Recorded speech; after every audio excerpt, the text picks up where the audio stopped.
Hello, everyone. Welcome to today's Real Training for Free session. Nick Cavalancia here, sitting in for Randy Franklin Smith. You'll notice a slight change on the title slide today. As I was building the deck for today's topic, which is actually a really great one, because typically when we think of incident response, we typically are starting with things like, there's a piece of malware on an endpoint and that sort of thing. I originally named this Skipping the Endpoint. And then as I'm writing, I'm like, you really can't skip the endpoint. That's not exactly the point anyways. The point is, don't just use the endpoint to try and start your incident response efforts. It's actually about leveraging situations where, and I'm actually going to show you some interesting stats about this with attacks that are very successful, where they're not detected at the endpoint. They made it well past the endpoint until they were detected. And so using identity as the basis for some of your incident response efforts can actually be very powerful. And that's what we're talking about today. So I, on the fly, well, I did it yesterday, but on the fly, I changed the name of today's webinar unofficially, just so that you guys get the point that we're not going to go, endpoint incident response. That's horrible. Don't do that. That's not the point at all. It's actually more about, let's talk about using identity to augment those efforts here. Today's Real Training for Free is made possible by the good folks at Silverfort. I just like saying it that way because it sounds like it's a commercial, and like I should have some kind of slogan that goes along with it, which I don't have, thankfully. And then I do want to introduce our two other speakers that we have. If you've been to any of the webinars that Silverfort has sponsored, you know our first speaker, that's Yiftach Kachet. He's VP of Product Marketing over at Silverfort. Yiftach, thanks for joining me. It's always good to have you. Hi, great being here as usual. Glad you're here. And if you haven't sat on one of Yiftach's presentations, don't let the product marketing title fool you. Super in depth, very technical. He's one of us. You're now officially one of us, or at least you're honorably one of us, or something. Yiftach, one of the two. Anyways, the other speaker we have today is also Eric Holler. He's special advisor at Silverfort. Eric, I'm glad you're here as well. Thank you for joining us. Thanks for having me, Nick. First time listener and first time caller, but excited to engage in the discussion today. I spent my career getting shot at and working against threat actors. So always excited to be in a forum where we get to talk about the what's and so what's of that. So thanks for having me, Nick. I'm glad you're here. I can tell you're going to fit right in perfectly. So a couple bits of housekeeping. This webinar, of course, is being recorded. You will be sent a link to it in a couple of days. We are taking, of course, questions like we always do. I do have the Q&A box up here in front of me at all times. And for those of you that have not been on our webinars before, at least I know that Randy does this a little bit. I do this a lot. I try to answer questions contextually. I try to make sure that we do them live. And if they're right in the middle of what we're talking about, I try to interrupt what we're doing and make sure we get that question answered, as long as it fits the model and fits what we're talking about and so on. So if you've got questions, stick those in the Q&A box. We'll be happy to answer those. We may even throw some questions your way to the audience. May say just informally, what are you guys doing for this? And then you can put something in the Q&A box. So feel free to do that as well. If for some reason maybe we missed your question or we've just topically moved on, we have some Q&A time at the very end of today as well. Make sure we get your question answered. So again, feel free to use that. We want to have you all participate as much as is possible throughout the webcast, with the Q&A box being kind of your way to share, whether it's a question, a comment, an anecdote. I mean, literally anything. If we're talking about something saying, oh, every organization's like this, and you want to say, nah, my organization's like that, go ahead. We'd love to have that. That's the kind of stuff that just makes this even better, because the idea is we're all just trying to learn here, even though those with speaking should have a pretty good handle on the topic, but at the same time, even we learn something new every day. I think that covers it for housekeeping. I'm going to start here with a couple of kind of entry discussion points. I want to talk about using the endpoint to detect attacks and how reliable is that really. And I mean that both sort of in concept and in practical application. And I'm going to cover that not necessarily as just one slide, but I'm going to kind of talk about that throughout a couple of slides that I have here. I want to talk about why monitoring identity is actually going to help with a layered security strategy, help with incident response efforts here, talk about the role that it can be used in post-compromise aspects of an attack. and then also take a look at what happens should you augment your incident response efforts with identity as this basis for the augmentation, if you will. Again, not leaving endpoint in the dust, just simply going, how do we make it better? And Yiftach and Eric, while I'm doing my presentation, if you guys have any comments or questions or you want to interject something, I absolutely welcome it. Happy to have you do so. I may even throw a question or two your way. Does that sound fine to both you guys? I mean, we've done this before, Yiftach, so I'm sure it's good with you, but Eric, sound good? Absolutely, let's get it. All right, everybody. So where I'm going to start with is just this very simple idea of there's two factors that are going to determine whether or not a detection at an endpoint is going to be successful or not. And I kind of want to walk through these a little bit and look at some industry data that kind of make a case that it's not always going to be something that can happen. One is, you can see here, if there's even an infection at an endpoint, if there's a malicious behavior of some kind, something that can be detected, if you will. And then the second one is whether or not the endpoint protection even detects it. Because keep in mind, there's a lot of evasive techniques that are used to avoid detection. And in many cases, they actually do work. And so I want to talk about both of these sort of factors. It's if we're actually doing something on an endpoint. I wrote the word infect. I'm also thinking that someone can maybe just do a malicious behavior. Maybe they're living off the land, but they're doing something that is a little abnormal, like why you're running PowerShell scripts. That could cause a detection. But then there's also, even if there is an infection or even is some kind of malicious use of something, some malicious behavior, if you will, on the endpoint, does the endpoint protection even detect it? And so I'll start by looking at the first one here. And this is just whether or not the initial attack even infects the endpoint at all. And every quarter, there's a company called Coveware. They do ransomware response. And they put out a quarterly ransomware report. It's a blog, but they have them quarter over quarter. You can see kind of the trends, and they have a couple of very specific charts they tend to update. And what you'll notice here, what I'm trying to focus on here, is this sort of Q2 2024. The Q3 report just came out for Q2, and it's this part right here at the end of where the top two initial attack vectors are. And you can see for the most part that, like remote access compromise and phishing, that's the dark blue and the light blue, have been fighting each other forever for the top spot.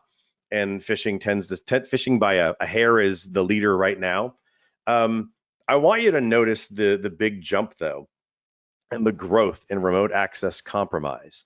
And the idea being there that if we're doing remote access compromise, what's more than likely what has happened is an attacker either beforehand had a previous attack that they did where they were simply trying to do credential compromise, try to get people to log into their Microsoft 365 credentials through a bogus phishing site that impersonates Microsoft 365 in order to gain the credentials, or they just went and bought them online on the dark web from an initial access broker. Whatever the case is, they simply utilized remote access. That could be VPN, that could be RDP. Oh my word, it's still open even today. Don't do that, please.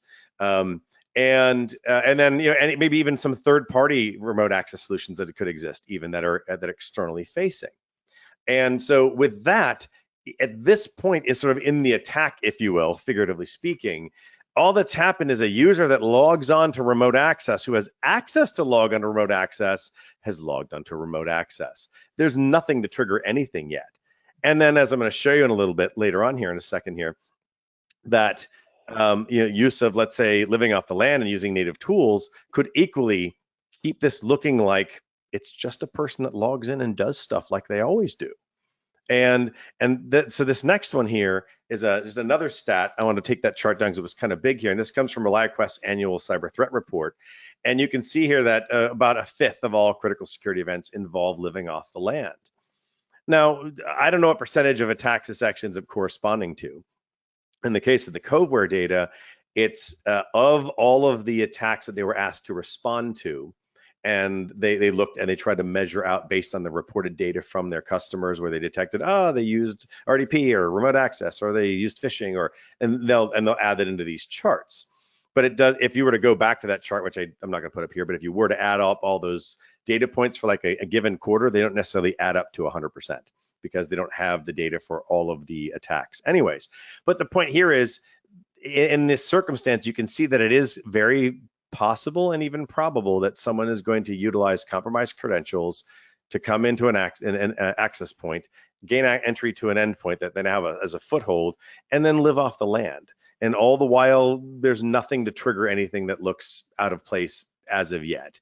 Yiftach, Eric, anything to add to this sort of scenario that where it is possible that an attack isn't going to infect an endpoint at all? Yeah, Nick, I was thinking about a year ago, Scattered Spider came to mind. And for those of you not familiar, that was an attack group that really loved to use social engineering.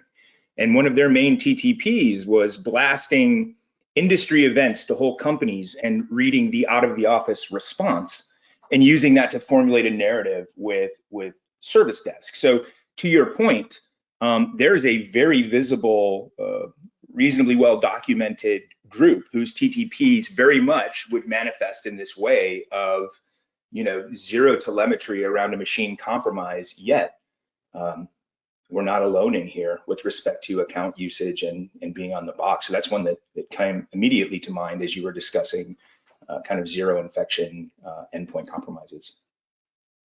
Yeah, and there's actually a lot more threat groups that have taken on that same kind of, we could do that? We could social engineer the help desk? Yeah, it's easy. And apparently, if I recall correctly, even Scattered Spider was good at getting past MFA with those folks as well. And, not every time, of course, but that gets a little scary here. So, Yiftach, anything to add?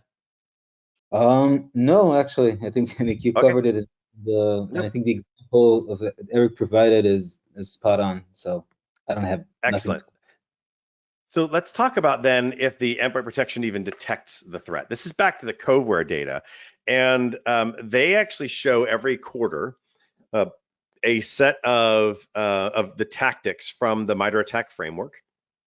For those of you, if you happen to be new here and you don't know what the MITRE ATT&CK framework is, and forgive me because I'm assuming most of you do, but if somebody doesn't, go to attack, the word attack.mitre, mitre.org.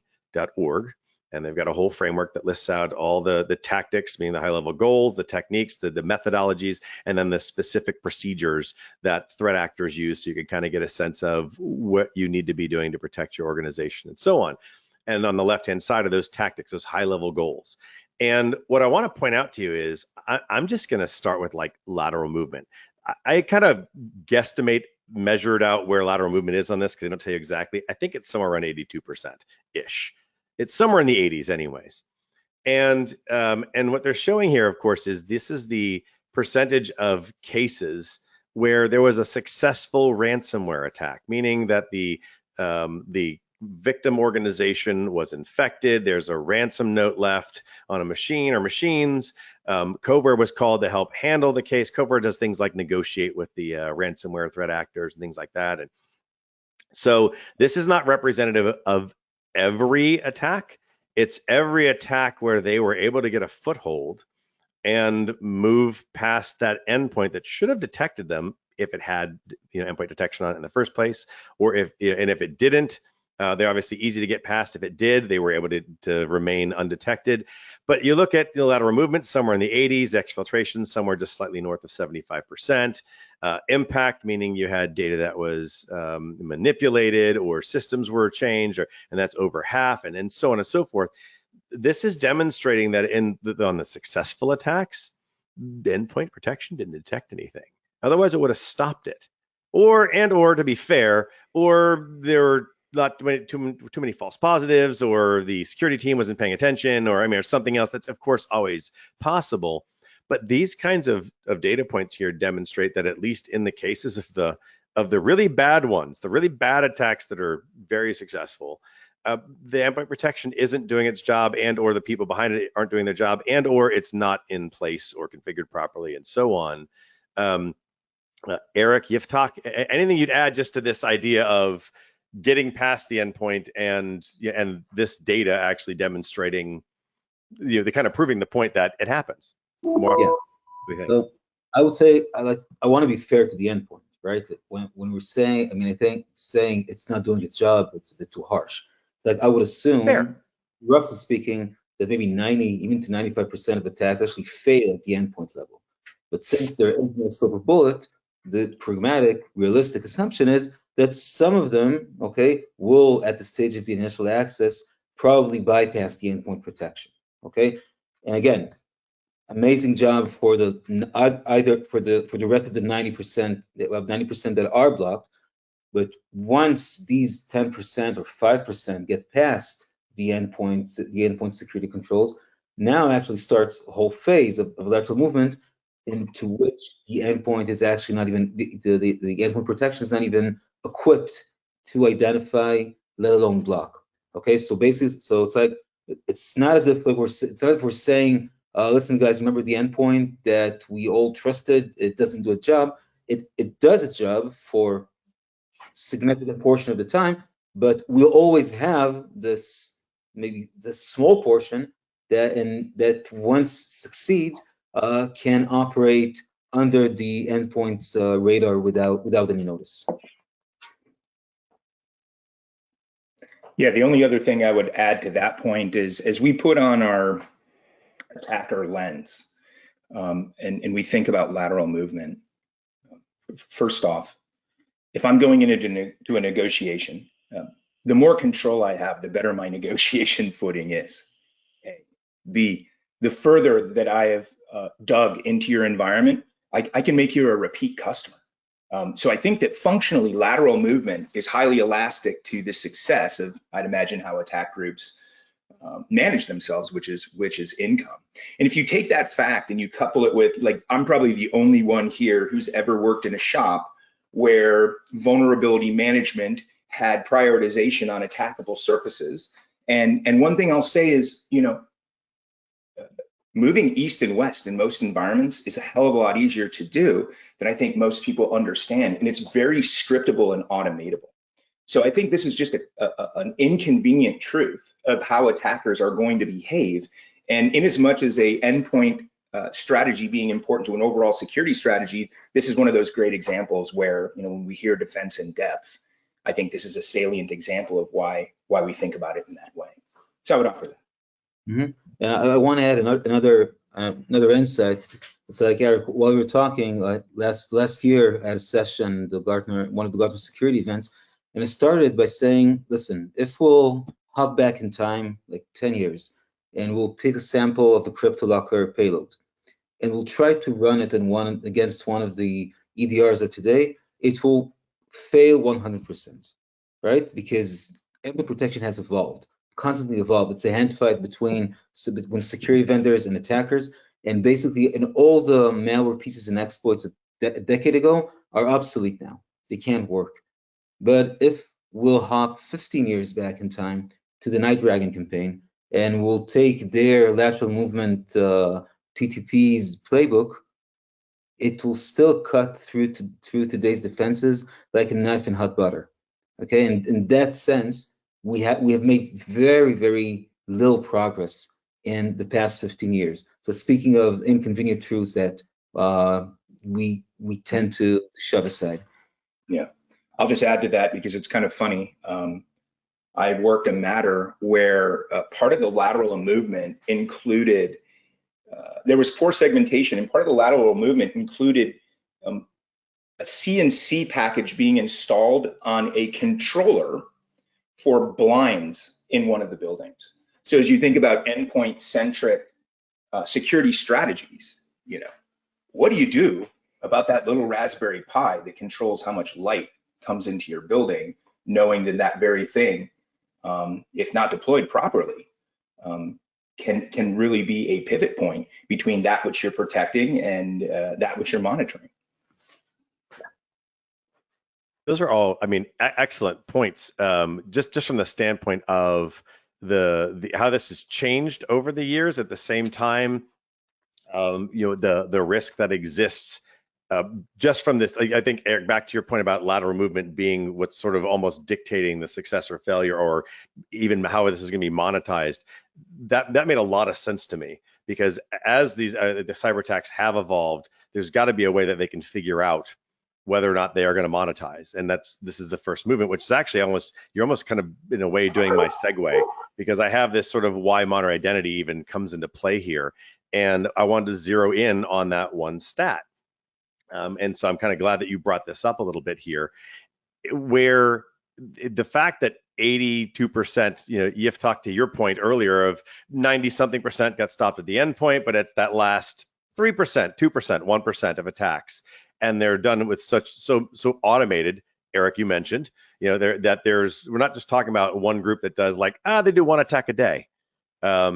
I was writing a blog, and it was Comcast Business. They were doing a report, and we're doing a coverage of that report, and it was like 29 billion attacks they stopped, or they were detected. I don't know if they stopped them all, but they detected. And it was just like a ridiculous number of individual types of it. It could be a phishing email. It could be someone actually trying to get access to remote access. It could be anything, but like billions. And so when we talk about, it's that last stretch of that 2% or so, past the endpoint, this is why modern identity is going to augment a layered security strategy, because if they do get past the endpoint, to Yiftach's point earlier, there's a really high percentage that there's going to be lateral movement. What do you need to do lateral movement? Let's all say it together. Credentials. You have identity, and you've got to utilize identity no matter what. And so that's one of the reasons why we really wanted to talk about today using identity as part of your incident response efforts, because it's going to be the indicator. Originally, the endpoint, great place to start. Going to stop most everything, because initially the threat actor needs a foothold somewhere. They got to have some place where they can run commands, run executables, run something to either download more tools, exfiltrate data, be able to establish persistence and stealth, and you have to have an operating system on which to do that. So they need something, but beyond that, the next step is going to be using identity to see if they've gotten past that step. Now, I've got a couple of screenshots here using the MITRE ATT&CK framework, the enterprise version of the framework. It's the enterprise matrix, and it's for version 16 that just came out like 20 days ago, I think it was, maybe 18 days ago. So they've actually added a number of techniques. They've made some changes, added a bunch of procedures in there as well. Lots of good stuff to see there. And typically, we think of identity maybe starting even with privilege escalation.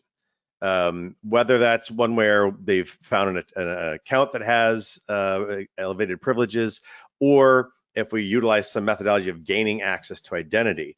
And but tied with that though is once you have some kind of escalated identity, you certainly do have things like access to, you can do defense evasion, like I talked about, establishing persistence. You could get additional credentialed access somehow, do discovery of the environment. And then finally afterwards comes lateral movement. The thing I want to do is I want to stop here, because the reason why I've got them in two different colors is on purpose. MITRE has the 4 on the left, and there's some actually before even privilege escalation, but the 4 on the left, I have all in orange, because I want to reference the fact that MITRE put them all before lateral movement as a general way of establishing that these largely, that's actually probably not even exactly true, but largely happen before somebody laterally moves. Does that mean you can't do it after you laterally move? Of course you can. You can get to another system and then do privilege escalation and do some discovery, and then, and you could do all that. But the idea is you probably have to do it once. Like, you got to discover what's on the network before you're going to laterally move to someplace else. And so that's where they're on the left. And so I want you thinking about, if we have the endpoint stop an attack, we're probably going to be able to stop the things that are in orange, so to speak. But if we can get all the way to lateral movement as a threat actor, and we're able to start moving from one machine to another, then you enable these other things on the right-hand side. And so identity, as we're talking about today, as Yiftach and Eric are going to talk about in the second half of our presentation today, they're going to be talking about, from this lateral movement portion on, they want to be able to stop it right. I'm going to go back one. They want to stop it right here. That's what we're trying to do. We're trying to stop it right there before any of this stuff happens. And that's the bad stuff. The defense evasion, the credentialed access discovery, yes, they're bad. to Eric's point earlier, where he said, I can make you a repeat customer. If you didn't catch that, he was referring to some, even the ransomware gangs, where they've made sure they've left themselves back doors, and then just after they were done and got their money, they sold the access to another threat group, and then they attacked them with ransomware a month later. Those kind of things happen more often than not. Or they just sell the access to somebody else and do whatever you want with it. But if we can stop at the lateral movement, then those badness of like collecting data and obfuscating the data if we have to, ransomware, infecting machines, or should be encrypting data and then stealing data and exfiltrating it, all that stuff can be stopped here. And that's really kind of the idea here about identity's role in post-compromise tactics. And Eric, I'm going to assume you've got some commentary. If talk, I'm thinking you do as well. Thoughts on just all that? I throw a lot out here, just trying to kind of use this as a way of kind of demonstrating where identity is going to sit in all this. But what's your thoughts? Even if it's something that's a little counter to what I said, I don't care. What do you have? What else would you add to this for the audience? Okay, so I have two things. Maybe it's one, not sure. I'll just start and see how it comes out.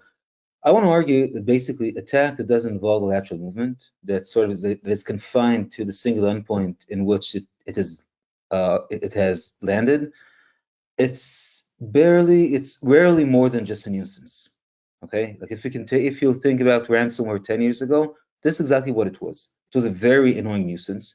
The people who really hated that were the IT departments that had to re-image the encrypted machines. But at the end of the day, how much damage can an attacker cause by encrypting a single machine or by accessing a single machine? You know, and add to it the fact that the patient zero, the machine where the attackers first land, 99.9% of cases, this wouldn't be the machine that hosts the crown jewels, right? So it's that. So lateral movement, this is the X factor that turns a nuisance into a critical risk. And as always, when I see the MITRE framework, I get kind of pissed off because you can say it seems here like lateral movement is just one item in a series of equally important items, while actually it's one of the most important ones. And this is something that we tend to forget sometimes. But this is actually the most, from the attacker's perspective, this is the KPI that will determine eventually if this attack would be a success from the attacker's standpoint or not. I'll just add, and I'll stay my temptation to talk about crown jewels and data protection, but I'm so tempted. Look, here's what bad guys know and live by, and good guys don't like to talk about. The previous slide showed us, from a data perspective, the importance of lateral movement to the attack mission. If you look at MITRE, and there's many frameworks, and I like frameworks, and I think they are all good data points, and none of them are a holistic strategy, but a lot of people love MITRE attack. If you look, the most popular and important thing from a bad guy's perspective is least enumerated by the good guys, just by measuring the length of these boxes. And so why is that? And I think the answer is actually quite simple. It's hard. If someone said, how do I shut down those 9 little chiclets? Well, if you look at them, the answer really is, well, I'm just going to do all the things all the time perfectly. From system to account management and password rotation and patching and all the things. So I think the inconvenient truth about lateral movement, and it's kind of highlighted here, is MITRE has a lot to say about a lot of things, except for the things the attackers do a lot of. And that just strikes me a little bit funny. And of course, you know, we have segmentation and micro segmentation, but at the end of the day, I think this is a real industry problem. There actually was a question from Matt in the audience, and Matt said, if identity is the quote unquote toll booth to move laterally, then why there's a couple words missing, so I'm gonna add it in here, but why are we implementing microsegmentation products that are in the network? And I think the answer is, if I was Yiftach, who works for a vendor, so he's a little biased, but I'll say it for him because that way he doesn't come across as being biased. It's because you don't have a handle on identity and you can't detect when identity is being misused. So the only thing you can do then is just watch what you can, which is then you're going to control the movement, and you're seeing that someone's moving across the network and you're trying to do it that way. And I mean, it's not to say microsegmentation is bad. In fact, Eric, you just mentioned it as an example, but identity becomes, if they don't have, let's put it this way, to kind of put a pin on both what Yiftach and Eric said to answer Matt's question. If the threat actor doesn't have identity to laterally move, I love how you said that, Yiftach, and I'm going to repeat it. It's identities where nuisance becomes risk. I love that because it's kind of true. Yes, there's some risk still there on the left-hand side and they're on an endpoint, but I mean, but the real risk is the damage, the impact, the everything they can do. Then they got to laterally move unless they happen to luck out and land on server 5 that has all your customer data or your IP or something. I mean, they got to move. And so identity, so microsegmentation has a place, but the clear winner here is you don't have credentials, you can't laterally move, you can't access the stuff you need as a bad guy. And to use your KPI analogy, Yiftach, the KPI, your key performance indicator, if you can never get lateral movement successfully to another system, you have a 0. I mean, that's just it. You're not breaking into that company and you're not stealing any of their data unless there's something on an endpoint that you broke into. So, guys, anything else to add before we move on? Again, I'll just say, I liken micro-segmentation and segmentation to, like, if you Googled, how I can get in good shape, and then you followed like the plan of the best bodybuilder on earth. I think that micro-segmentation can be that hard for shops. And when you don't have micro-segmentation, good guys and bad guys both know that it's authorization is how you're protecting your data. So I can exploit vulnerabilities in darn near anything to go after that account that just gives me that next access to that next corpus of data. And I just think that iterative thought process is something that attackers contemplate deeply. So the implication there is identity is actually the goal as they're doing these lateral movements, because the identity is oftentimes the group membership on the filer that unlocks that payroll data or that source code. So I just wanted to offer that up as it's not either or, and the segmentation is a worthy goal, but hard to achieve. And it really implicates identity as that next thing that closes the doors off to the sub and makes some things accessible and not accessible. I've got, I think, 2 quick slides. One of them I've sort of already covered, so I'm going to kind of skip that one, but a little bit when we get there. But if you were to look at the basic structure of an incident response strategy, this is half stolen from SANS and half stolen from NIST and so on. They roughly align up. Maybe some slight word changes, but the idea here is you're preparing beforehand. It's policies, people, process, blah, blah, blah. Detection and analysis is trying to find out if there's actually something wrong going on. And then what do? Do you contain ideas like microsegmentation, for example, or isolating an endpoint if that's the case, eradicating it, and then recovery, returning your system, your environment back to a known secure state, as well as a known operational state. And then post-incident is always those, what do we learn and what can we do differently? And then you make changes to the system, which is part of your preparation for the next one. What I'm thinking about today, and Yiftach, you might be going farther than this. You might be going into post and prep, but in my head, I'm mostly thinking about these parts. Using identity to do the detection, using identity to do the analysis. Where are they moving from where to where? Where have they moved until we detected if something happened beforehand for whatever reason? How do we contain them? You can disable the user account, things like that, or isolate the endpoint, or whatever the case is there. And these are those actions. It's like those are real practical things where I think utilizing identity as the basis for some of your incident response efforts can really be impactful. Yes, you'll go over what you just did in post-incident activity. Yes, you'll prepare better for next time using the same data. But I just mean the practical things on a daily basis. You go, how can I stop them? Yes, it's here in the middle. And with that, because I want to get you guys to being able to do your part of the presentation.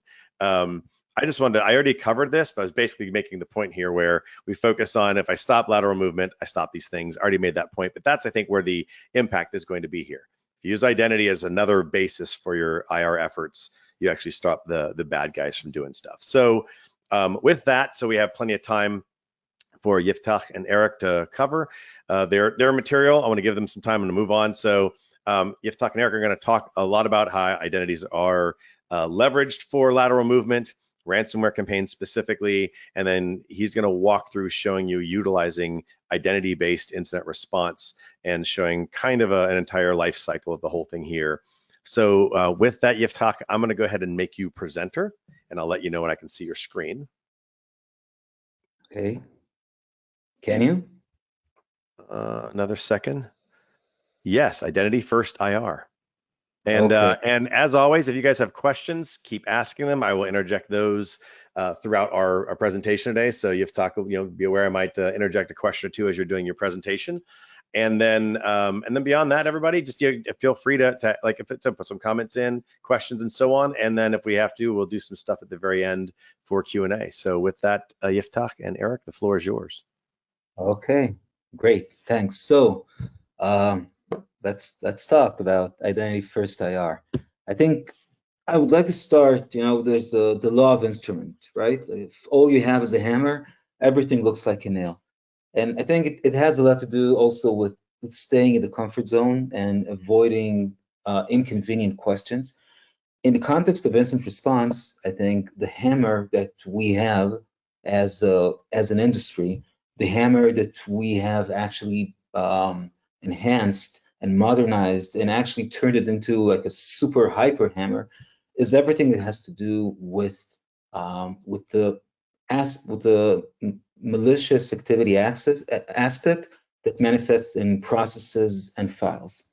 Okay, it's like I've been working with some incident responders that could do amazing stuff by acquiring artifacts from endpoints, reverse engineering, analyzing this and that, showing exactly how a certain type of malware has worked. And this, and again, when I compare where we were as an industry, as a cybersecurity industry 15 years ago to where we are today, it's been a quantum leap.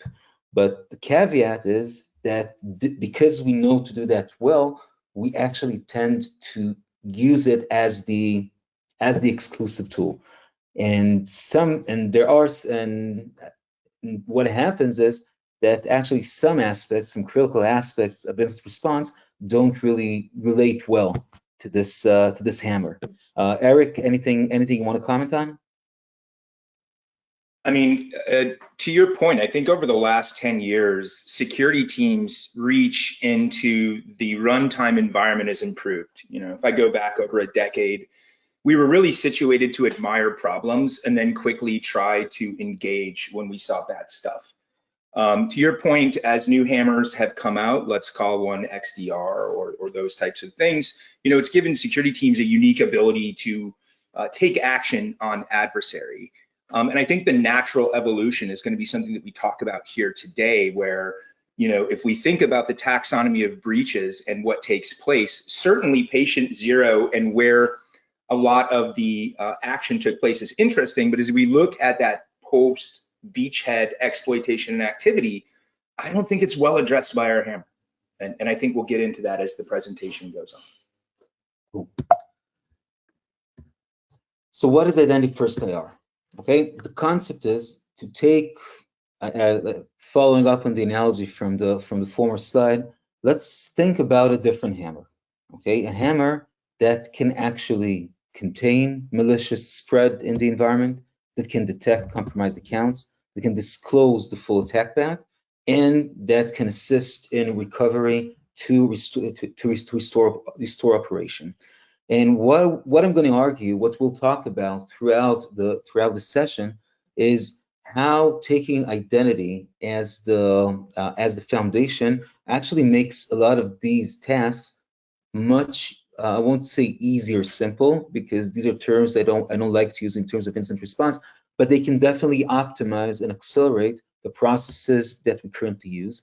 And we'll mostly narrow down the discussion into Active Directory environments, because as we all know, I think even though some companies would like to believe that we are the cloud native, cloud born fourth generation world or whatever, the reality is that most of us have Active Directory. Not only we have Active Directory, it's actually again the founding stone in our IT infrastructure. And from the standpoint of identity and identity security, this is one of the, I would say, the least resilient components. So just to frame the discussion, let's talk about threat protection in general, right? This is, I would say, that's the most generic flow of cybersecurity. You see You monitor a certain activity, legitimate activity, you continuously analyze, and if you find out that this activity is actually malicious, you do something to stop it. Okay, this is the task of every security product that I'm aware of. In the endpoint, for example, in the EDR, EPP, or whatever name it has today, the activity that we're looking that it monitors are processes and files, and it tests and it attempts to analyze them either in their file state or as they execute to see if they're actually malware, exploits, logins, malicious scripts, or whatever. And if that's the case, the EDR has the power to terminate the process or delete the file. Okay, in the same way with the firewall or SSE as it's known today, it monitors network traffic and it checks if there's data of exfiltration or insecure destination or any other network-related malicious activity. And if that's the case, it will act and block the traffic. Now, if we want to apply this flow to identity, so we need to ask ourselves, okay, so what do we see, analyze, and act in order to deliver the same result in the identity attack surface? And the answer is that what we're looking on are access attempts.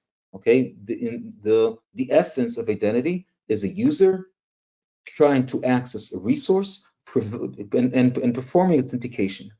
And what we need to analyze, what we need to bring to the surface is whether this authentication was done by a legitimate account or by a compromised one. And if the latter is the case, then we should block access.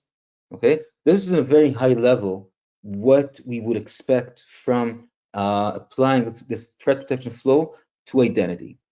And this is a bit scary, I know. So, and we won't deep dive into this, but if we break down what we've just said to actually what do I plug into and what do I search and what data do I collect? So basically, we need to plug into every component that processes authentications. It could be Active Directory on-prem, it could be your cloud IDP, the Amtras or the Oktas or whatever, it could be the cloud workloads or your SaaS application. And what we want to monitor are the authentications, and we want to see the user and IDP configurations and roles and entitlement. These are the data that we'll collect, okay? And within this data, we'll look on objects, attributes, activities, and we'll try to deduce whether there is a malicious activity. Maybe there's a weakness, maybe there's a misconfiguration that can enable an attacker to run wild. And based on these, we'll have, and this is, I think, the most interesting part, we'll use security enforcement controls that are unique to identity. It's like, I think go back to the endpoint. So the enforcement that is unique to the endpoint is terminate a process, okay, or delete a file from the system. In the network realm is just, block the port, don't allow the traffic to come in. And in the identity is we have actually quite a few. We can say require MFA, or just block access altogether, or enforce a just-in-time access, or maybe even rotate the password as a response to a detected threat. So this is basically what we try to achieve. And with that, okay, and after we've framed that, let's talk about really quickly. If we could just belabor a point really quickly. Sorry to ask, if you just went back, if you look at the enforcement actions. So in my career, there were certain KPIs that I cared deeply about. And one of them was mean time to contain. The reason that was important to me is the lower that number, the smaller the blast radius, and then the higher probability of having a night or a weekend to do something other than work.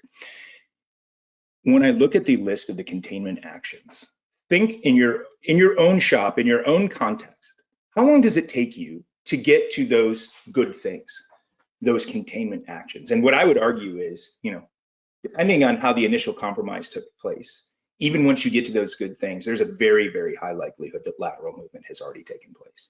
So I just wanted to point out that it's that latency between our ability to see something and take action. I mean, I'm imagining in most shops, if you want to isolate an account, that's a help request. That's some kind of work order. If you want to do something with MFA and add a new factor, that's a help desk reach out and talk to a user request. in the whole context of incident response and how attackers work, they're moving at a machine time scale. Mm-hmm. And oftentimes when we employ these countermeasures, we're doing it at a human time scale. And so therefore, even if this is right, the pace at which we do it, we oftentimes get smoked. Great point. And it's a great segue to the next slide, because what I want to compare now is the standard incident response process as it is practiced today versus the identity first alternative. Okay, so I would say almost every incident response, okay, and Eric, I'm sure you have tons of examples in your head. It basically starts with one person that says something here looks weird. Okay, I don't know what it is, I don't know where it is, but I'm positive that something is wrong here. Now, it might be confined into just a certain subsegment in the network. Worst case scenario, it might already span the entire organization, or God forbid, even customer-facing systems. But basically, it always starts with someone saying, "There's something gone wrong here. I don't know what it is. I need to find it as soon as possible, because I realize that, and while I'm doing that, probably there is a malicious activity going on in full gear, and time is everything." But usually, again, relating back to two things we've talked about earlier, one, the hammer analogy, and the second one is the NIST/SANS framework that says start with detect. Usually, we were saying, okay, let's try to find the machines that host malware.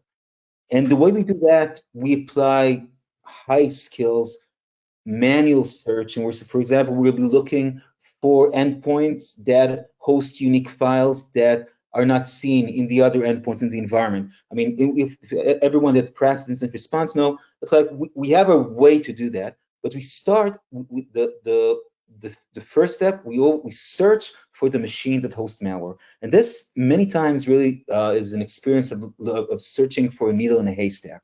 Now, only once we've narrowed down the list to a short list of suspected machines, then we start investigating. We start to analyze the compromised machine. Within this machine, we'll search for compromised users, and once and only then we'll say, okay, fine, we have what we need. Okay, we know that these machines and these users are compromised. Now, this process is manual by definition, okay, and it's slow. And what is most, and I think the most important issue with it is that while all of these steps are taking place, the attack is still active. Like the attackers, they don't wait for us to find them. They are spreading, they're acting, okay? And this, I want to suggest an alternative. And the alternative, let's start with the identity. Before you go into the alternative, I just want to share a matter for the team, and maybe it will be helpful for them in understanding so what. Responded to a matter about 1.5 years ago where a user, it was the user who said something looked funny. And what they said looked funny is they're like, hey, I noticed in my Launchpad, I'm not going to say a technology name or anything like this, I noticed that there was some changes in my bookmarks from my Launchpad. Is something wrong? And I'm going to fast forward a few minutes. When the user reported this, we took a look at a lot of the standard IR processes. Now, here's a spoiler. What we later learned was this individual actually did this one thing that nobody ever does. They used their corporate credentials from their personal machine to check email. And there was a bunch of Redmine credentials sold not too long ago, and we learned that that individual's credential was in that dark web corpus, and later learned that that's what we were facing. But I wanted to call out this very low telemetry compromise while Yiftach talks about the standard IR process, so we can all admire how that process would underserve an attack like this. Sorry for the interruption, Yiftach. Back to you. No interruption at all. So what I want to ask is, so what if we had an alternative for that? For example, what if we could apply policy, okay? And this policy basically would block malicious spread. How? We'll say we'll take let's say we're taking all users in the environment, and we're saying whenever this user is accessing this and that machine, either, for example, block access or trigger MFA, okay? Once we have this in place, something very interesting happens that I'll give a spoiler now, but we'll dive deeper soon. It's like, first of all, you place the security controls that would block any additional malicious spread. Okay, you apply this policy. Now, once the attackers will try to leverage one of the compromised accounts to move further, the policy violation will disclose their presence. Okay, now once their presence is disclosed, this would be a clear indication that this user and the machine that this user is logged into are compromised. So in a way, this is we really switch the order, because instead of waiting until we fully know beyond any doubt, we investigate, we see, we narrow down, we filter this, we filter that, and only then we determine that a machine and a user are compromised. Here we start the other way around.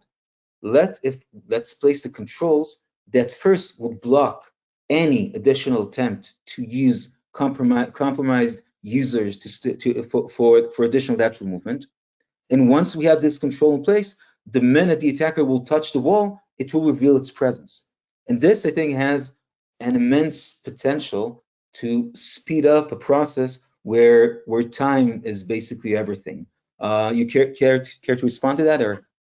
Yeah, I mean, so to your point, in a case where we would be able to cheaply and easily step up the countermeasures for an account, and I can think of many different use cases where this would be a temptation, but certainly when you can't find the beachhead, sometimes we have to start containing against a scope that we're not aware. In a case like this, where you're able to start to take some countermeasure action on the account, not only are you stopping the bleeding, but an important aspect of this action is you're actually giving yourself a lot more signal to better understand the attack. So said differently, this type of telemetry helps make situations that are completely ambiguous at times far less risky to address, because of some of the data that we can get out and the capability we can put in form of countermeasure, whereby we can really frustrate an attacker's ability to operate or share an account with these types of techniques, while allowing the actual user to continue to try to produce telemetry and participate in actually the eradication. So I would say that this approach is different because it injects key insight much earlier into the flow that then informs scope and subsequently containment. And so that fact, coupled with the strong desire for lateral movement, I feel like this really repostures security teams to get more elastic to how the attacker is working in real time, as opposed to oftentimes we find ourselves being archaeologists and processing tons of various types of logs to then come up with a scope. And oftentimes by the time we come up with that scope, the attacker has changed that scope for us with their lateral movement. So I just wanted to share that one specific attack type because it was kind of insidious juxtaposed to a standard IR flow. Cool. So, as it so happened, I just happened to bring to this webinar a security platform that does just that. And what we'll do in the next 40 minutes or so is we'll actually walk you through an instant response process using this security platform. But let me give you a bit background. Okay, so we're talking about identity. And identity means that we're talking about user accounts, and they fall into three groups, right? We have standard users, we have admins, and we also have non-human identities, okay? In the AD environments, these are typically service accounts. In the cloud environments, we have other types. Now, these user accounts, they are, I would say, created and managed by what we call the identity infrastructure, right? In Active Directory, in Entra, in Okta, in ADFS, and many other tools. This is the ecosystem where our user accounts are born, live, configured, assigned usernames and passwords, and so on and so forth. Now, we've built a platform that actually integrates with all of these pieces of infrastructure. And this integration enables us to have visibility, analysis, and also active enforcement into every incoming authentication or access attempt. So whenever a user, if we're talking about Active Directory, whenever a user attempts to access a resource, whether it's logging into his own computer, opening an RDP session, double-clicking a shared folder in the Explorer nav, whatever access is attempted, it goes through Active Directory, and Active Directory basically tells us, listen, this is what's happening. Please analyze and enlighten me. Tell me what to do. Can I allow access or block that? And on top of this technology, we've actually built a set of modules that together work in conjunction to give us a full, I would say, the full array of security capabilities that is required for various aspects. And we'll talk, and the one we'll focus on is incident response. So, but just to get a glimpse, because we'll probably touch almost everything that we have here, I think the important ones for our purpose is the authentication firewall, is the ability of Silverfort to tell Active Directory, for example, this authentication is malicious, block that, or also the MFA, the ability to tell Active Directory on any type of authentication, whether it's NTLM, Kerberos, LDAP, RDP, PSExec, PowerShell, whatever. This is wait. Don't allow anything until we approve that with MFA. There are other modules that are more about security posture and managing non-human identities. We'll get to that soon. But with this, we try to implement in practice what we just the model that we've just shown you. So let's talk about step one: contain and a click. And containment is actually super important. And remember, again, I'm referring back to the slide with the NIST and SANS framework that started with detect. What I want to argue is that if you implement the identity first approach, you can actually start with containment, which is far more powerful. And we're doing that by applying deny access. This is the authentication firewall just talked about, and MFA policies to bring the attack to immediate halt. Okay. Again, and whether you use MFA or deny access, it really depends on whether you've spotted the suspicious activity on an earlier or more advanced stage. But the most important thing is that no knowledge of the attack is required for effective blocking. And I want to show you how it actually looks like in real life. So this is our policy screen. Okay, let's just for the sake of this demo, let's create a sample policy. Okay, new policy, we'll call it UITS instant response. Okay, it will be applied to Active Directory, and it will be for Kerberos and NTLM. It's for all users and group. Okay, and for the sake of this example, let's say all devices, all computers. In real production environment, when you open this, you'll see, for example, your machine groups in Active Directory or any other that you've configured. But let's keep it simple. Now, suppose I'm an attacker. Okay, I've landed on this machine and I've compromised the credentials of Iftach, of myself. And as an attacker, I now I want to move laterally. Now, the way I do that, and remember, Nick, you talked about living off the land. The way I do that is probably by using a tool like PowerShell or PSExec. And what I'm doing here, and this is what I'll use now, I'm taking PSExec and I'm saying, I want to access this machine. Okay, and I'm doing that with the user Iftach, and I'm typing the password. Okay, clicking enter. So you see what happened here. You see the modification, the notification here. Silverfort MFA got triggered. Okay, and actually what happened was that it asked me, did you try to access? And once I say no, and I say no because I didn't do that, I'm actually denied the ability to access this. Now, as an attacker, Okay, I'll probably do that once, twice, not realizing how come this tool that I've so successfully used so many times suddenly stops working. Okay, now once this policy that I've shown you in the admin console is enforced, the attacker cannot move. And not only the attacker cannot move, but if the attacker tries to move, and let's go to the log screen, okay, and filter for MFA response that were denied, that were blocked. We'll see we'll see a chain of denied MFA. In this case, it's only me, but this is a clear-cut indication for me as a security team that this user, Iftach at AD, whatever, is compromised. And it means that the machine that Iftach is logged into is compromised as well. Okay? Now, I would say this saves tons of time, because now I have an ironclad proof, okay, where to start. Now, before I'll go onwards, Eric, you care to comment on that? Yeah, actually, I've always worked for very large engineering companies where both pace and security matter a lot.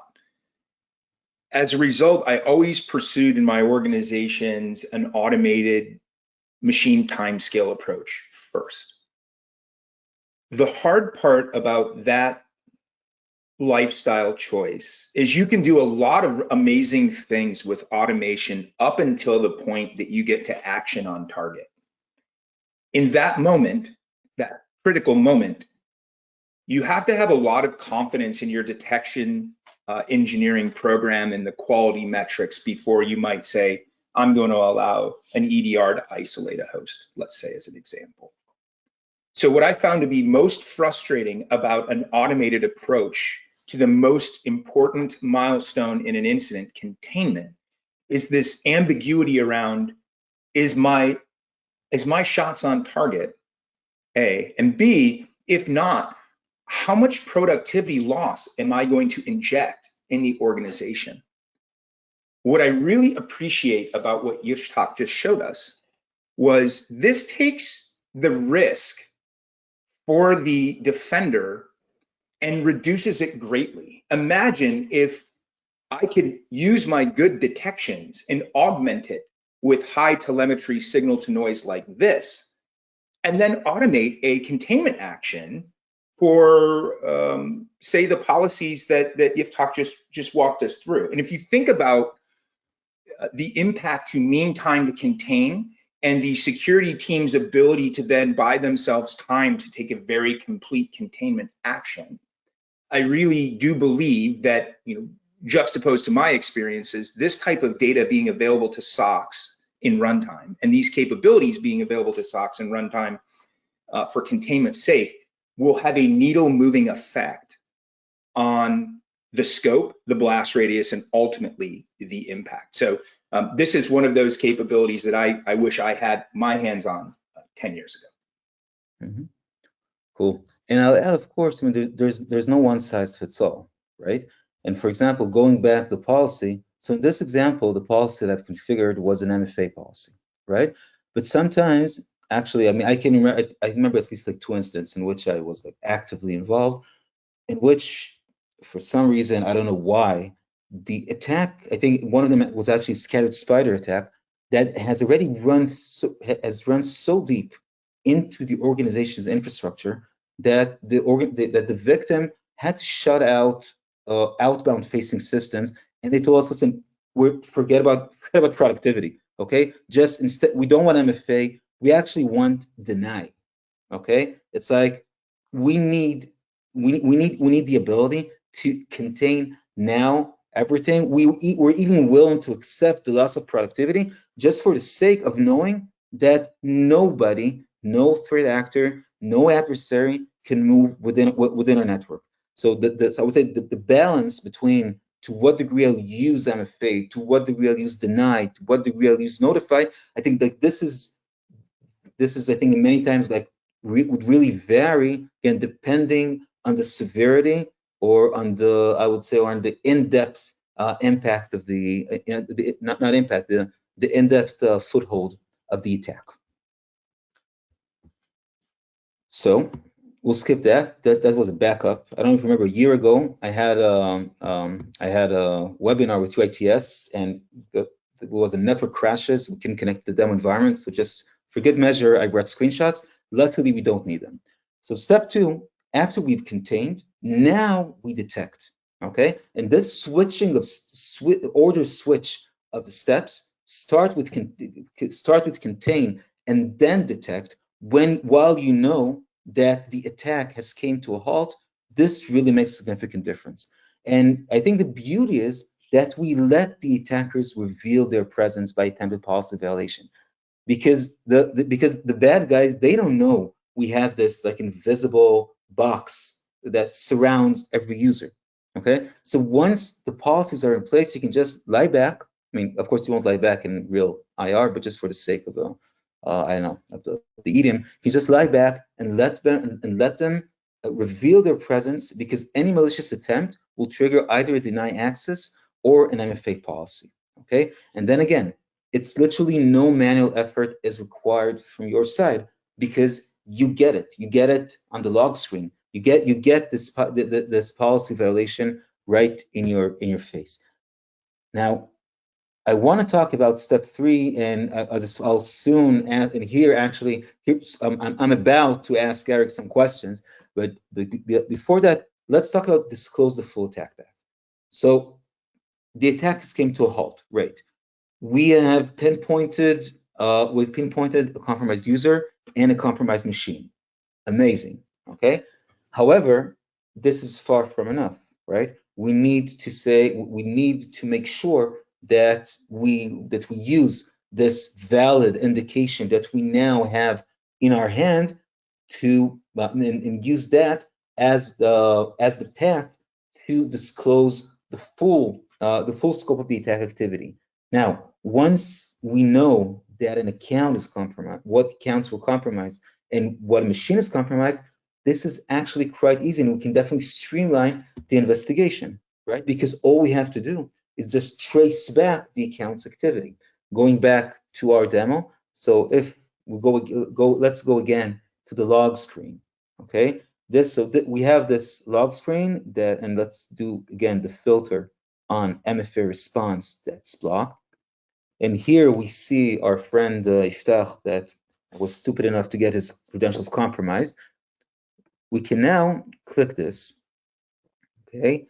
And we can just trace back everything that Iftach has done in the past couple of days, in the past week, in the past 30 days. We'll see all the machines that Iftach was logged into, okay? So for example, so if Iftach's account was used in lateral movement, we'll see all of the different machines in which the attacker has used Iftach's account to hop from one another. Okay, if for example, it also happens, Iftach might take us to, I don't know, 3 machines or 4 machines or 5 steps backwards.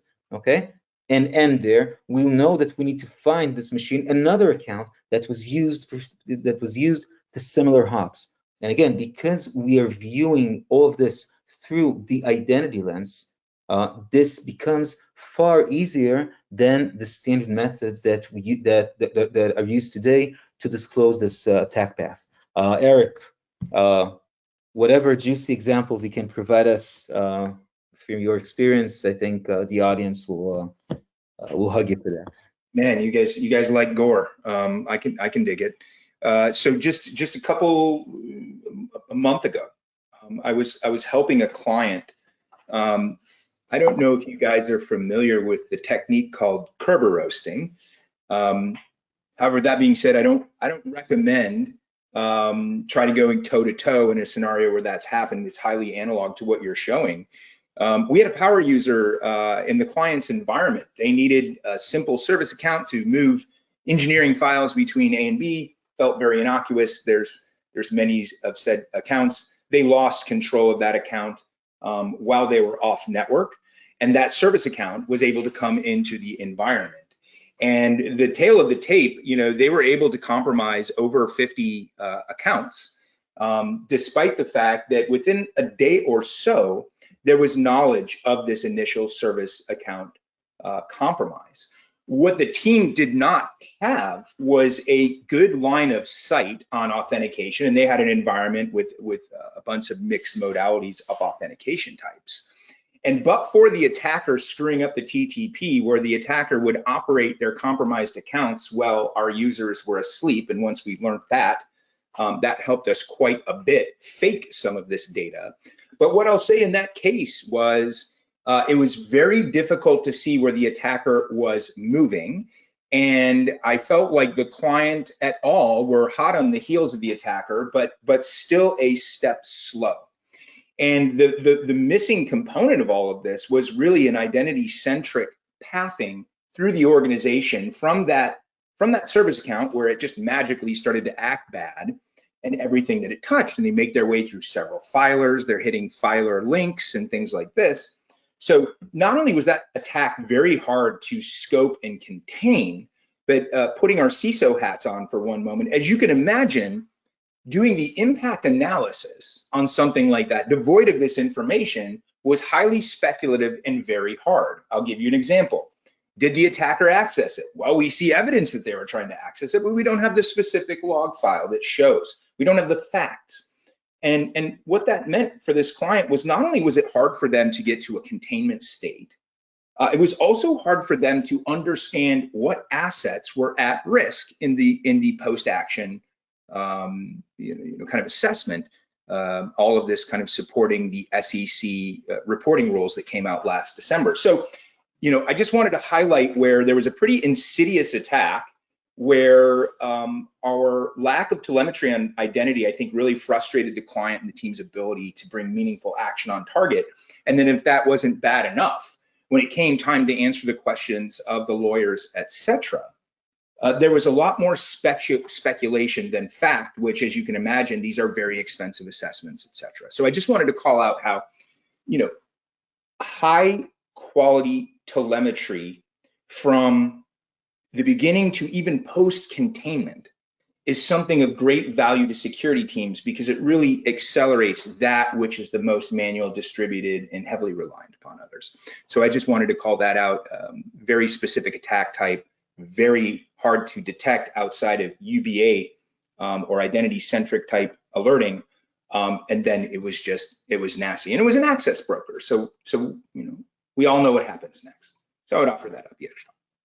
Great. So we'll conclude with step 4, and then we'll start question. But again, we're talking about, so we've contained, we've detected, we've pinpointed the compromised accounts, we've traced the attack path. Now we want to go back to point 0, where we were before this attack has even started.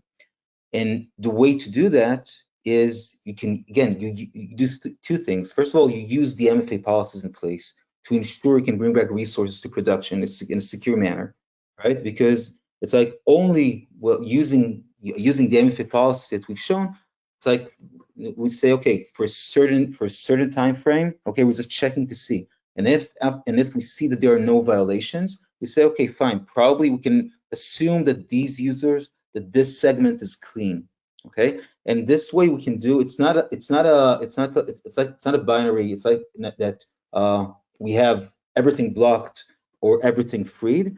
The MFA actually enables us to do that in a controlled manner, which is super important. And while doing so, we check not only for policy violations, but also for any other possible identity security exposures. For example, we can go, because we see every authentication and because we query the Active Directory from configurations, we can see a lot of stuff.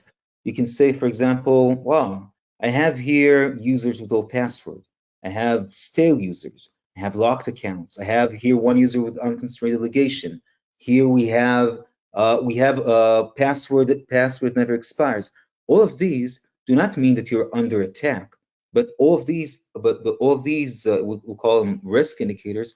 They indicate that you're exposed. That if an attacker will land in your environment, they will probably use these exposures to escalate privileges and move laterally in a much easier manner.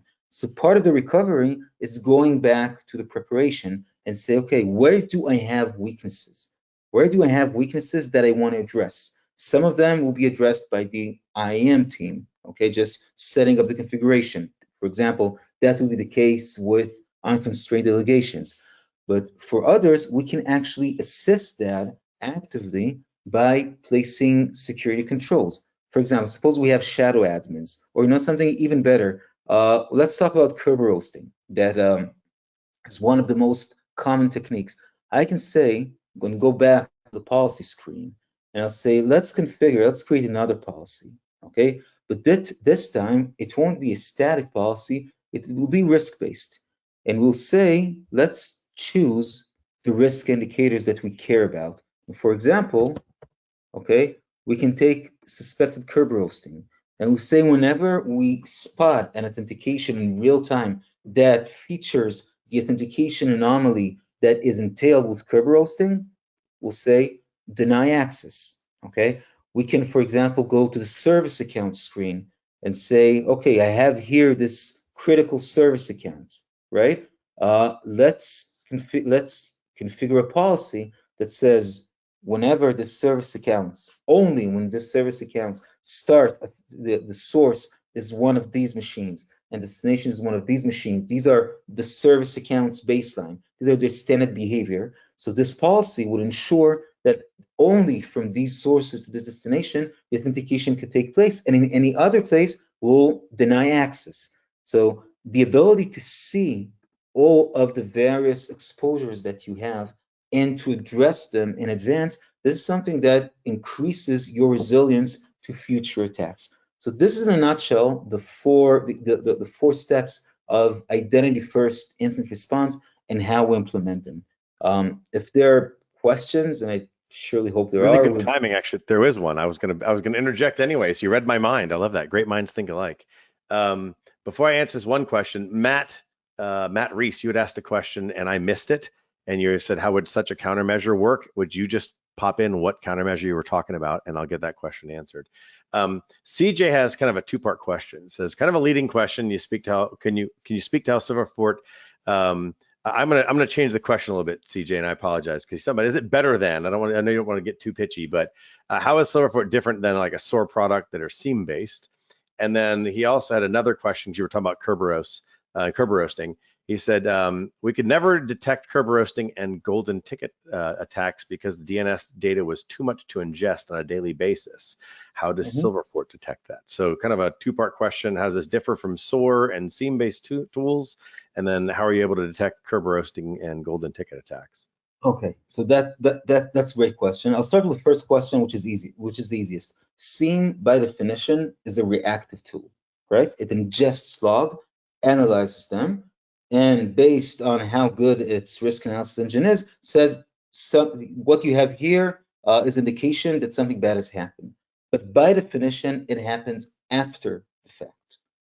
Silverfort's architecture, on the other hand, we are plugged into the directory itself, which means that the stage in which we analyze the authentication is as it is happening and before the directory has granted the user access. Okay, so the real time versus after the fact, this is the major difference. The question of how we do that, so actually we can spend a whole webinar on that at all, but because we see the authentication packets of the curb authentication, NTLM and LDAP, we know how, and we see right through them. This is part of our patent technology.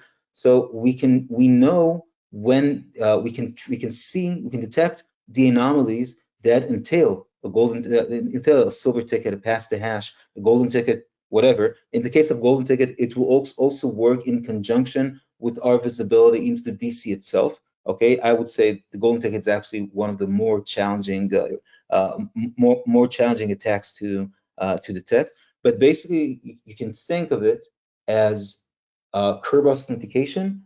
Okay, it's with all the threefold authentications that it entails. In a legitimate authentication, you know what to expect. You know where to look for the ticket. You know to what machines in terms of the client and server the ticket is associated with. And whenever an attacker tampers with that process, either again with pass the ticket or silver ticket or whatever, this actually shows, and this is something that we can detect and respond to. Then there's another question Matt had asked that he actually responded to. Thank you, Matt. Matt said, how would such like an MFA as a countermeasure work in the context of a non-interactive or a non-human account? So good question. So in a non-human account, we won't use MFA, okay? And the reason is, like, and the reason we allow ourselves not to do that is because if you can think about non-human accounts, I think the major difference between them and humans is that while we, as any science fiction movie will tell you, while we are unpredictable, we do a lot of stuff, no one can know in advance what we'll do. A service account, is actually quite predictable, most of them. Okay, when I like if I'm an admin, I'm writing a script that says this account should authenticate this every 12 hours to this machine. Okay, that's how, I mean, I'm writing the script and I'm configuring a schedule task that will run this script every 12 hours. To the most degree, I would say the vast majority of service accounts, their behavior is quite predicted, and hence we can base the policy that says when there's any deviation from this standard behavior indicates a compromise, okay, and it can block act safely because we won't be concerned of any critical process to break, because this service accounts, if this machine is not in part of its regular behavior, it means it's not part of the processes that this service account manages. Having said that, there are also, in our classifications, there are also service accounts that cannot be profiled as such. We call them scanners, okay? And they basically move around with almost no ruling. In this case, the best security measure is really just to monitor them very closely. In terms of the the SecOps playbook, it's like take a look at them every 30 minutes, because I would say they pose one of the hardest challenges to the type of automated protection that we've talked about this webinar.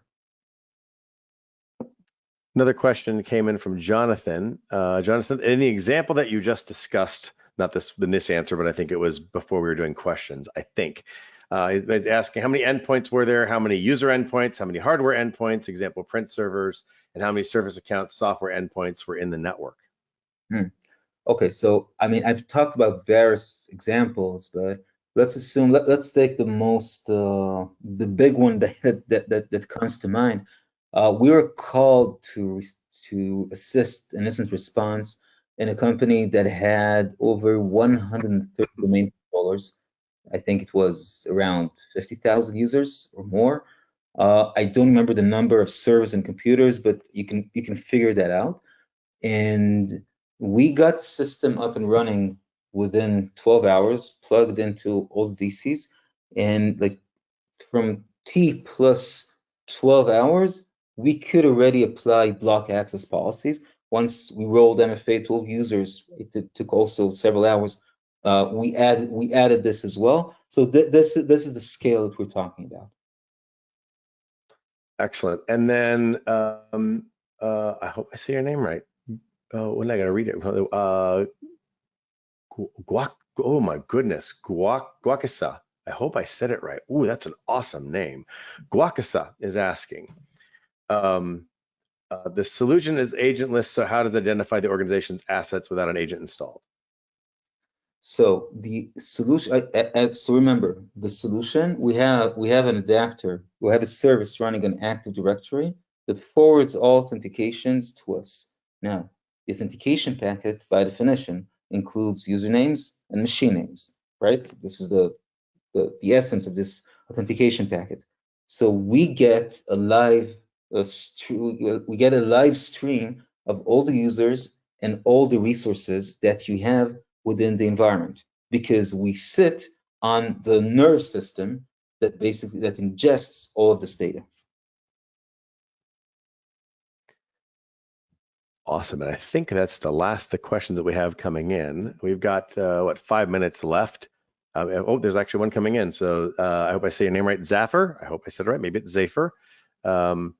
It says, technically, we need at least one adapter on one of the domain controllers then. Would that be accurate? Yeah, I mean, you need to have one adapter on each domain controller. And then I think that's it for the moment. But if you want to finish up anything you have on your end to sum things up, and if a question comes in, we'll take the last minute or two to answer it. But if not, I'll keep the floor yours for the moment. Cool. So actually, I think I'm out of smart thing to say. That's the Q&A. So Eric, do you have any wisdom to share with us to conclude the session? Yiftach, I'm sitting here asking myself if I ever did, but joking aside, I found a lot of success in my career with a maniacal focus as a security leader on that mean time to contain, coupled with automated containment action.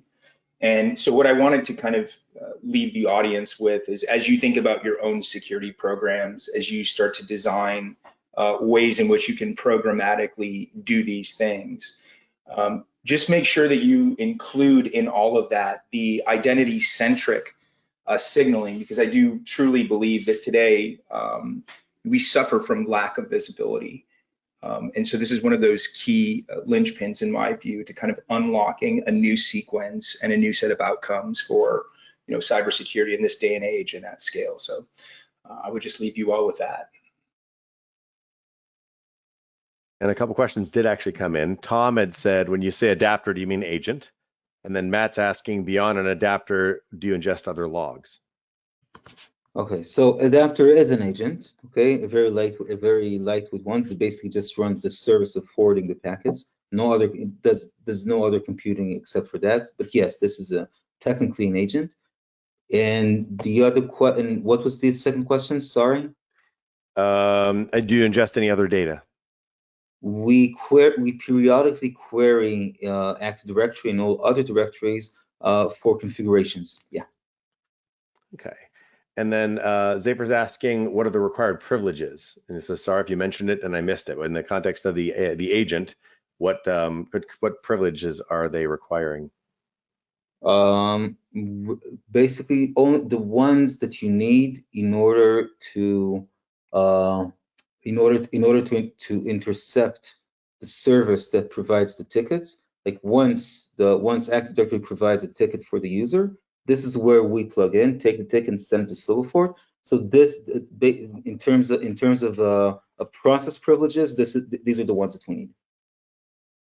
Very good. And then the last one from Alex says, please confirm if the product is cloud-based or on-prem. Where do the agents send the traffic? So in most cases, the product is on-prem. Like the agent sends traffic to a Silverfort VM. I mean, it could be on-premise, it could be in the cloud. We've launched a few months ago a SaaS offering. So that's an option as well. And then also what about local accounts? Is that still a blind spot? Local accounts are still a blind spot for us, but remember that you can do lateral movement with local accounts. With local accounts, you can basically do stuff locally. You move laterally with domain accounts. I mean, of course you can. I mean, if you know your job as an attacker, you'll definitely be able to leverage your foothold to gain a domain account. But the local account by itself is of less of a risk potential than domain account. But this is definitely on our roadmap and something that we are about to attend in the near future. Wonderful. And then this can be our last question, I think, today. But if you have questions still coming in or you're typing right now, keep typing it. And then someone from Silverfort will reach out to you directly and get your question answered. And Anthony is saying, early in the demo, you showed an MFA request being made for a command to a remote system. Does that work with any MFA such as Microsoft or Duo, or is that your own MFA product? So in this case, I've shown you our MFA product, but it would work with any of the leading MFA providers. like Duo, RSA, Okta, Microsoft, Hyper. We have these integrations in place. We can actually, we don't have time for that, but I will be rude and take another minute of our time. When you configure an MFA policy, so you can choose the token between silver authentication and any of these ones that you see here in the list. Excellent. And Francis just made a comment when you said can't do local accounts and can't move laterally. He said, unless all machines share a local account, lol, which is like very true. No, I almost very stupid. I'm sorry. Like, I just have to say, I used to be an engineering leader and I had the opportunity to start security operations. And like a dumbass, I said yes. And within 2 weeks, I had this huge nation state matter that was all facilitated. Oh yeah, we have these 2 local accounts, one for server and one for clients, and they share a credential. So in as much as I'd like to say that never happens, my hello world was a scenario just like that. Yeah, and I'll reference Silicon Valley and I'll say, if you have local accounts that are shared between users and machines, it's not even hacking, it's more of a natural selection. So. And with that, we're going to end today's Real Training for free. Do want to thank the folks at Silverfort for sponsoring it today. Yiftach and Eric, great stuff. Appreciate you guys showing up today and delivering some really good information. Everyone in the audience, thank you all for participating, asking a bunch of really good questions. That always makes this go smoother. And with that, we're going to go ahead and conclude today's webcast. Thanks a lot, and we'll catch you on the next one.